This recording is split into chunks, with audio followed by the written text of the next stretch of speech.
UM মূলত আমেরিকার একটা কোম্পানি ইউনাইটেড মোটরস বা ইউএম মোটরস বর্তমানে বাংলাদেশের রানারের সাথে জয়েন্ট ভেঞ্চারে কাজ করছে এবং রানার অটোমোবাইলস তাদের এই বাইকগুলো বাংলাদেশে বাজারে ডিস্ট্রিবিউশন করছে।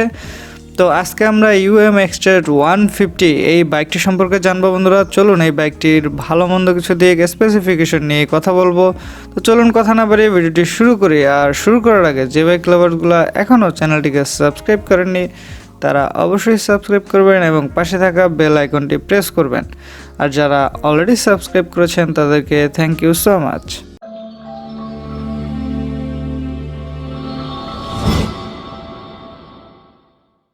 ইউএম এক্সট্রেড 150 বাইকটিতে তারা ব্যবহার করেছে একটি 149cc air cool 4 stroke single cylinder engine, যে ইঞ্জিনটির ফুয়েল সাপ্লাই সিস্টেমে তারা যুক্ত করেছে কার্বোরেটর এবং এই বাইকটির ইঞ্জিন থেকে 11 bhp 7500 rpm এবং 10 নিউটন মিটার 5500 rpm এ প্রডিউস করতে সক্ষম। বাইকটা ইলেকট্রিক এবং কিক দুইটা স্টিয়ারিং মেথড রয়েছে এবং বাইকটিতে যুক্ত আছে একটি 5 স্পিড গিয়ার বক্স। সাসপেনশনের কথা যদি আসি, বাইকটির ফ্রন্টে টেলিস্কোপিক এবং রেয়ারে ডাবল ডাম্পার সাসপেনশন ব্যবহার করা হয়েছে। এর সাসপেনশনের বিষয়ে একটা বিশেষত্ব রয়েছে। এর সাসপেনশনে আমরা দেখে থাকি ইতিপূর্বে অনেক বাইকে আমরা দেখেছি যে সাসপেনশনে গ্যাস ইউজ করা হয়। এই সাসপেনশনটার ব্যতিক্রমধর্মী হচ্ছে এই সাসপেনশনের যে চেম্বারটা রয়েছে, যেটা আমরা গ্যাস চেম্বার নামে জানি, সেখানে আসলে তারা গ্যাস ইউজ করেনি। এটা এয়ারের মাধ্যমে কন্ট্রোল হবে এবং এর নিচে একটা ছোট স্ক্রু রয়েছে। যখন এয়ার লোড হতে হতে আপনার সাসপেনশনটা যখন হার্ড হয়ে যাবে তখন ওই স্ক্রুটার মাধ্যমে আপনি আবার এয়ারটাকে রিলিজ করে দিবেন। এই হচ্ছে এই বাইকটির রেয়ার সাসপেনশনের একটা বিশেষত্ব। এর ফিডব্যাক যথেষ্ট ভালোই মনে হয়েছে আমার এবং নতুনত্ব রয়েছে। লং টাইম রাইড করলে বোঝা যাবে এর সুবিধা অসুবিধাগুলো। বাইকটির ওয়েট হচ্ছে 127 কেজি এবং এর ফুয়েল ট্যাঙ্ক ক্যাপাসিটি হচ্ছে 14.5 লিটার। এর ফ্রন্টে এবং রেয়ারে দুইটাই ডিস্ক ব্রেক ব্যবহার করা হয়েছে এবং বাইকটিতে তারা এর স্পিডোমিটারে যুক্ত করেছে ডিজিটাল প্লাস অ্যানালগ কম্বিনেশন একটা স্পিডোমিটার। বাইকটির টায়ার নিয়ে যদি কথা বলি, এর ফ্রন্টে 2.75 ইঞ্চের, রেয়ারে 120/80 17 ইঞ্চের টিউবলেস টায়ার ব্যবহার করা হয়েছে।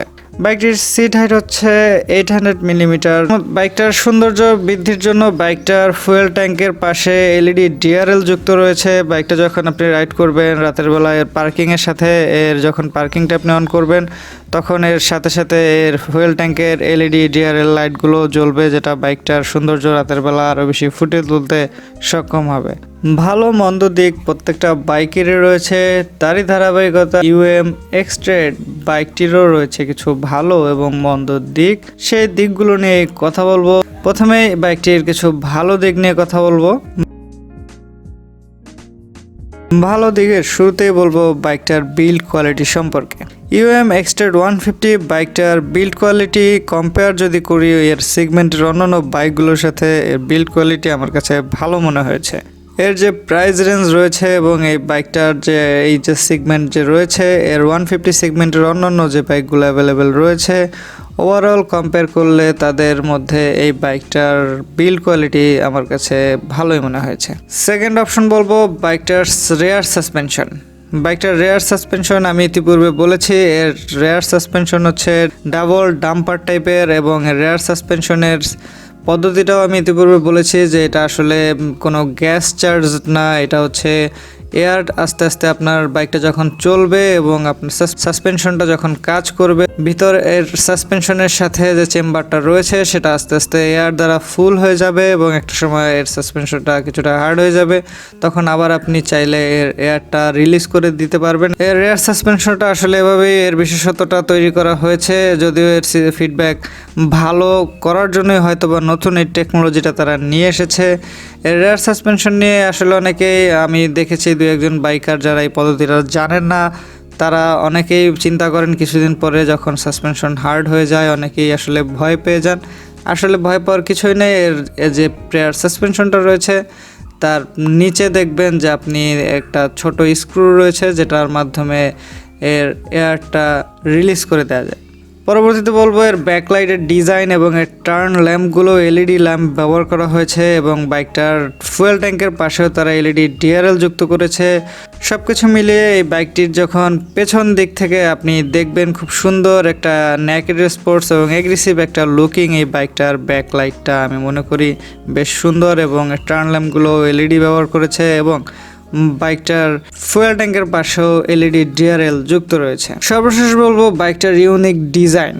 বাইকটা আমার কাছে মনে হয়েছে বেশ ইউনিক একটা ডিজাইন দিতে সক্ষম হয়েছে ইউএম কোম্পানি, কারণ এই বাইকটির যে ডিজাইনটা রয়েছে এর যে প্রাইস সেগমেন্ট 150 সেগমেন্টের মধ্যে অন্য যে বাইকগুলো অ্যাভেলেবেল রয়েছে তাদের মধ্যে এই বাইকটা কিছুটা নেকেড স্পোর্টস একটা লুকিং তারা দিতে সক্ষম হয়েছে এবং একটু ইউনিক ডিজাইন আমি বলবো, একটু আনকমন ডিজাইন বলবো। তো যারা আনকমন বাইকগুলো পছন্দ করেন তারা অনায়াসে নিতে পারেন বাইকটি। অনেক তো ভালো দিকের কথা শুনলেন, এবার কিছুটা তিক্ত অভিজ্ঞতার কথাও আপনাদেরকে বলি। এই বাইকটার কিছু খারাপ দিকও রয়েছে, চলুন সেই খারাপ দিকগুলো এখন জেনে নেওয়া যাক। খারাপ দিকের শুরুতেই যে কথাটি বলবো তারা আমি যখন এর ইঞ্জিন ডেসক্রিপশন বলেছি তখন হয়তো অনেকেই নোটিস করেছেন বাইকটার পাওয়ার সম্পর্কে। বাইকটা একটি 149 সিসি একটি ইঞ্জিন ব্যবহার করেছে তারা, কিন্তু সেই ইঞ্জিনটি থেকে অনলি 11 বিএইচপি পাওয়ার এবং 10 নিউটন মিটার টর্ক ডেলিভারি করতে সক্ষম।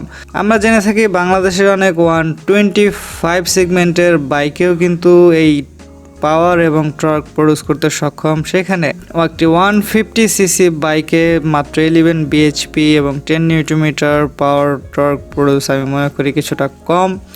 সেক্ষেত্রে ইঞ্জিন পাওয়ারটা আমার কাছে কম মনে হয়েছে। পরবর্তীতে বলবো বাইকটা 70+ স্পিডের পরে কিছুটা ভাইব্রেশন ফিল হয়, এর হ্যান্ডেল ফুটরেস্ট এবং 90+এর পরে এই ভাইব্রেশনটা আপনার সিটেও চলে আসে। তো বাইকটার ইঞ্জিনটা থেকে কিছুটা ভাইব্রেশন ফিল হয়েছে। অলমোস্ট 150 সিসি একটি ইঞ্জিন থেকে ভাইব্রেশন ফিল হওয়াটা আমি যেটা মনে হয়েছে আমার ব্যক্তিগত অভিজ্ঞতার আলোকে সেটা হচ্ছে বাইকটা পাওয়ার এবং টর্ক প্রডিউস কম হওয়ার কারণে আপনি যখন হায়ার আরপিএমে যান তখন ইঞ্জিন থেকে কিছুটা ভাইব্রেশন ক্রিয়েট করে এবং এই বাইকটি 70+এর পরে কিছুটা ভাইব্রেশন আপনার ফিল হবে, তবে খুব মেজর কোনো ইস্যু নয় কারণ স্টেবিলিটিতে কোনো প্রভাব পড়ে না।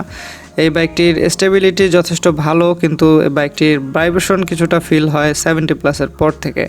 বাইকটার রেয়ার সাসপেনশন নিয়ে আমি বলেছি, রেয়ার সাসপেনশনের ফিডব্যাক যথেষ্ট ভালো, তবে এর ফ্রন্টের সাসপেনশনের ফিডব্যাকটা আমার কাছে যথেষ্ট ভালো মনে হয়নি। যতটুকু প্রয়োজন ছিল ততটুকু সাসপেনশন ফিডব্যাক এর ফ্রন্ট সাসপেনশন থেকে আমার কাছে মনে হয়নি বাইকটি দিতে সক্ষম, কারণ এর ফ্রন্টের সাসপেনশনটা কিছুটা হার্ড মনে হয়েছে এবং অফরোড, বিশেষ করে অফরোডে আপনাকে এর ফ্রন্ট সাসপেনশন যথেষ্ট ভালো রেসপন্স দিতে সক্ষম হবে না। ফ্রন্টের রেয়ারে দুইটাই ডিস্ক ব্রেক তারা ব্যবহার করেছে, কিন্তু ডিস্ক ব্রেক ব্যবহার করার সত্ত্বেও বাইকটির রেয়ার ব্রেকের রেসপন্সটা আমার কাছে যথেষ্ট মনে হয়নি। বাইকটিতে যদিও তারা পেটাল ডিস্ক ইউজ করেছে, কিন্তু রেয়ারটা রয়েছে, রেসপন্সটা যথেষ্ট নয়। বিশেষ করে হায়ার আরপিএমে যখন এই বাইকটি আপনি রাইড করবেন তখন এর ব্রেকিং রেসপন্স যতটুকু প্রয়োজন সেই প্রয়োজনের আশাসুল্য ব্রেকিং রেসপন্সের রেয়ার ব্রেক থেকে আমার মনে হয় না বাইকটি দিতে সক্ষম। তো বন্ধুরা, এই ছিল ইউএম এক্সটেড 150 বাইকটার ভালো মন্দ কিছু দিক এবং এই বাইকটির স্পেসিফিকেশন। বাইকটি সম্পর্কে কোনো কিছু জানার থাকলে অবশ্যই ফেসবুক গ্রুপে যুক্ত হয়ে বলবেন এবং আপনার কোনো অভিজ্ঞতা যদি থাকে বাইকটি সম্পর্কে সবার সাথে শেয়ার করবেন। ভিডিওটি ভালো লাগলে অবশ্যই একটি লাইক করবেন, অবশ্যই বন্ধুদের সাথে শেয়ার করতে ভুলবেন না। আর যারা চ্যানেলটিকে এখনও সাবস্ক্রাইব করেননি তারা এখনই সাবস্ক্রাইব করুন এবং পাশে থাকা বেল আইকনটি প্রেস করুন। ভিডিওটি শেষ পর্যন্ত দেখার জন্য আন্তরিকভাবে ধন্যবাদ জানাচ্ছি। অবশ্যই নিরাপদে বাইক রাইড করবেন, অবশ্যই হেলমেট পরে বাইক রাইড করবেন, because no helmet no respect.